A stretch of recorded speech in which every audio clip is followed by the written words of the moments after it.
Donald Trump has reaffirmed his commitment to carry out the largest deportation program in American history. Our correspondent Will Grant has travelled to the Mexican-US border city of Tijuana to meet some of those in a migrant camp. These days, the road to the White House begins at the US southern border. Like no other issue, immigration raises tempers and brings out votes. For Donald Trump, it proved a winning strategy, and he arrives to the White House with both a promise and a threat to carry out what he calls the largest deportation in American history. The border security measures I will outline in my inaugural address tomorrow will be the most aggressive, sweeping effort to restore our borders. For migrants stuck in the Mexican border city of Tijuana, that's intended as a warning. Some have travelled thousands of dangerous miles to reach this point.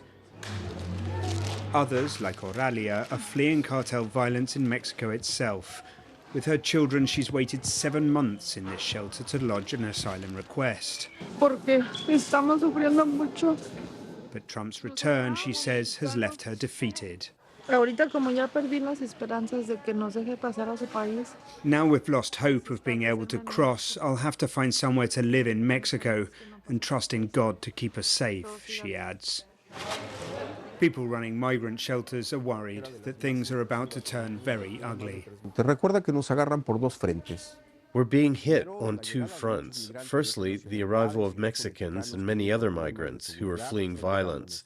But also, we'll have the mass deportations. We don't know how many people will come across the border needing our help, but together, that could create a huge problem.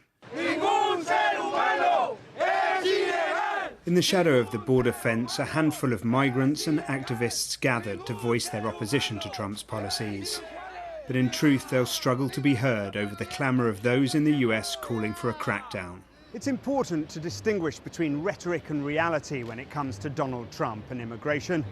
For all the talk of building a border wall, only 80 miles of new fencing were erected during his last time in office.